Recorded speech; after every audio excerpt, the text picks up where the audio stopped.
How's it going? It's Flippin' Eddie, and just want to talk a little bit today about what I did, what I purchased, and what I sold.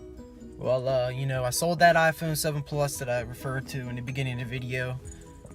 I got it for $350, ended up selling it for $625, so we made $275 off the deal, which ain't too bad at all, honestly. And I got an SE that I ended up selling.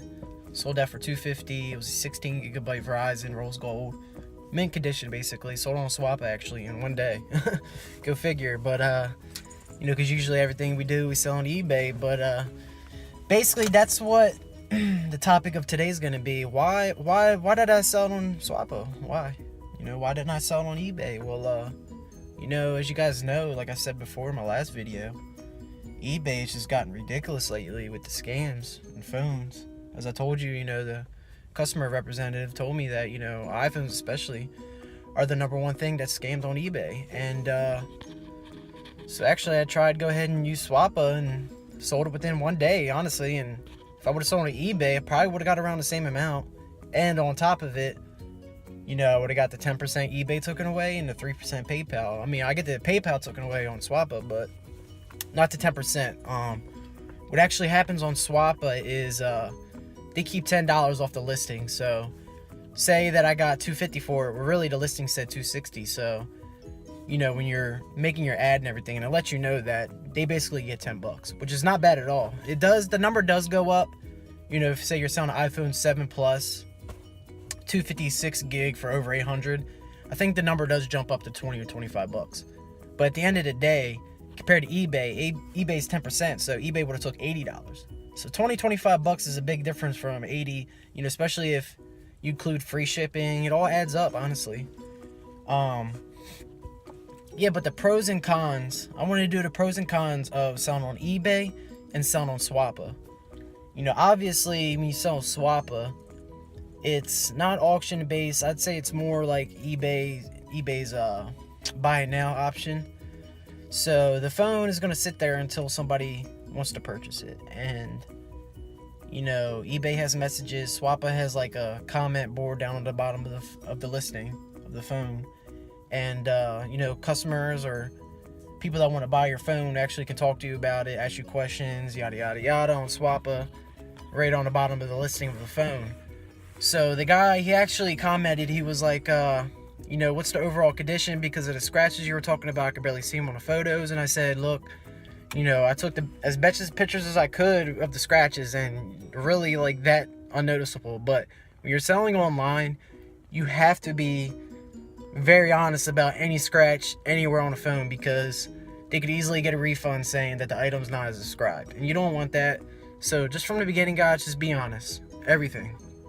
Yeah, I know you want to click excellent condition, no scratches, and because obviously you'll get more money. But if it's got a scratch, I don't care if it's little, barely unnoticeable, you have to be honest. And especially on eBay, because that can affect your if somebody gives you a negative, that can affect your seller rating. And ultimately, if you get too many of those, you'll get your account removed, and you don't want that. So when selling online, just be honest. That's the best advice I can give you on that part. But anyway, Swappa, yeah, so like I said, I put it on there and actually sold within a day, to my surprise. I've done it before, sold phones on Swappa, but it usually takes, I say average is like 4, 5, 6 days. Because, it's just, if you list a phone, like my phone, had 2 other people that actually were selling the same exact phone as mine. And they listed theirs for $275, and it was a company that actually sells a lot of phones on there. So they had higher, feedback ratings and all that. So I was like, you know what, I gotta drop my price down. And that's what you're gonna have to do on Swappa. If somebody that sells on there a lot, and you can check their ratings and everything, if they sell on there a lot, don't list it for the same price as theirs, because you know what, they're gonna get the sale before you. I don't care what you say or do, they're gonna get it, because they have that rating to back their their trustworthiness up. And so just lower the price a little bit, and people, they want it for as cheap as they can get, so they're gonna get yours. And so Swappa's pretty good.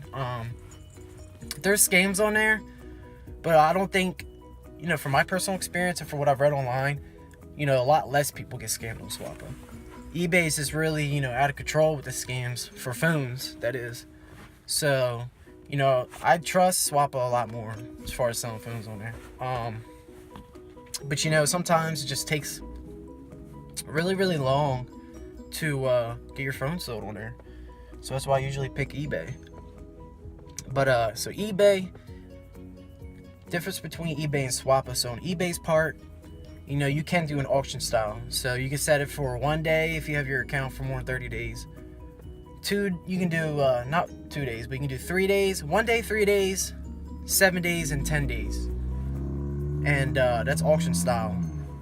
You can also end it at the highest bidder if somebody bids to an area that you're okay with, then you can do that. But when I do auctions, eBay always recommends a price to start out with. But what I recommend is start out with a price that you're okay with.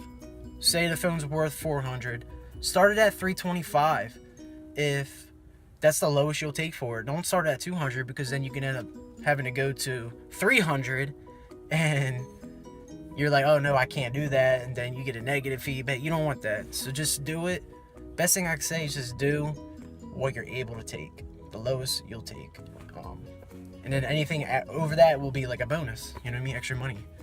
So you can do that. Or on eBay, you can do buy it now, which is kind of like Swappa. You just wait for somebody to come along. And, eBay, the market is way bigger. So as far as trying to list it, lower than the competition, it's going to be really hard. You got to do your homework on that and look through the prices. What I like to do on eBay is go to auctions and ending soonest and figure out what they're actually going for. What are people paying in the auctions? So that gives you a general idea of what you can list it for as a buy it now. You know what I mean? So you can do that as well. But you know what? eBay, it's a very good selling platform, don't get me wrong. But for phones, the fees kill you. At the end of the month, when you got that invoice from them, it's a killer. You sell $3,500 phones, 10% of $3,500, it's $350 that you got to pay. You know what I mean? That could be cutting into your profit. If $3,500, let's say you sell, how many, 2, 4, 6. So let's say you sell 7 iPhone 7s on there and you make $50 a piece. That's, cutting into your profit big time. That's basically your profit right there. So as long as if you're making over that. But what I do recommend is, alright, Swappa versus eBay. If you're just looking for one sale, then I would just put it on Swappa and just let it take its course. But if you're a reseller like me, sometimes you have to take the chance with eBay because you need that income to flow back in. So what I do is I just do an auction at 3 days. And you could even, now I don't recommend this, but you could put it up on eBay for an auction for 7 days, because usually you don't get your first bid till the last couple of hours or the last day. You can go ahead and do that and then put it on Swappa as well. So if it sells on Swappa, then hey, good, take it off eBay, you know what I mean? Take your listing down. But as long as there's not a bid. Now, if you get a bid, you're going to have trouble, taking it down, and you're going to end up paying that 10%. So, all I can say, as far as selling online in general, guys, just be careful, because people do scam on there. They do. It's inevitable. It's inevitable. You cannot, it's hard to get around. What I recommend is, alright, take this in, because it's very important. When packaging up your phone, take a video of you putting the phone in the box. If you print your labels, make a video of the whole process. Like me, what I do, I don't have UPS come pick up my phones, because I only sell 1 or 2 phones a day on average. Obviously I do more sometimes, but I do sell a lot of phones locally too, and that's going to be in another video of how to sell locally. But go to the post office, box it up at the post office, and while you're doing this, you're videotaping it, and videotape it all the way to the second that you hand it over to the post office person. While they're putting it on a scale and you're going through paying it and all that, and then videotape down at the tracking number. And then when you go home, plug in the tracking number on eBay, then that's what it was, and that's your side of the case right there, in case the person says, oh, they didn't send me a phone. A lot of people, they're saying that, oh, I didn't get the phone, yada, yada, yada. And now you're in this dispute. Sometimes people win and get scammed out. So you're basically getting scammed of your phone and the money that you got, all because you didn't take a video. So taking a video is the number one thing that I recommend doing when selling online. I don't care what it is. You know, if it's over, I mean, what can you lose and what can't you lose? I mean, if it's $75, you cannot lose that. Take a video of it. I mean, how does it hurt to take a video of it? You know, if you got an iPhone, just take a video of it, save it to your iCloud. You know, if you got any other kind of phone, Android, save it to your computer. Just have it documented. You know, the item number and a video for it. That's definitely what I recommend doing. It will save you in the long run, big time. Because when someone goes to buy you a $100 phone and they say that, oh, it was never in a box. Here, eBay, I got this. Here, PayPal, I got this. This video, check it out. Obviously, this guy's scamming, and once they figure that out, they'll wipe down his account, just like that. So, yeah, guys, videotape it.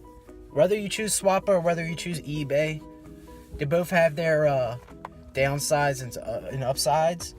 But it all just depends on what your goals are for that phone, how fast you want to sell it, and whether or not you want to pay that 10% fees. I still really am grateful for that $10 fee from Swappa, because on eBay, yeah, it would have been, what, $25, but still it's $25, it's a big difference. When you sell a lot of phones, it adds up.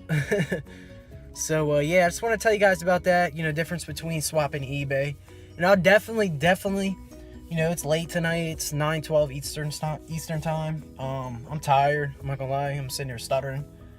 I'm tired, had a long day, but I'll definitely, go more in depth with this for you guys on another video. But I just really wanted to get that out of my chest because I'm tired of seeing people get scammed on eBay. Tired of it. So, yeah. Alright, I'm signing out. I'll catch you guys on the flip side.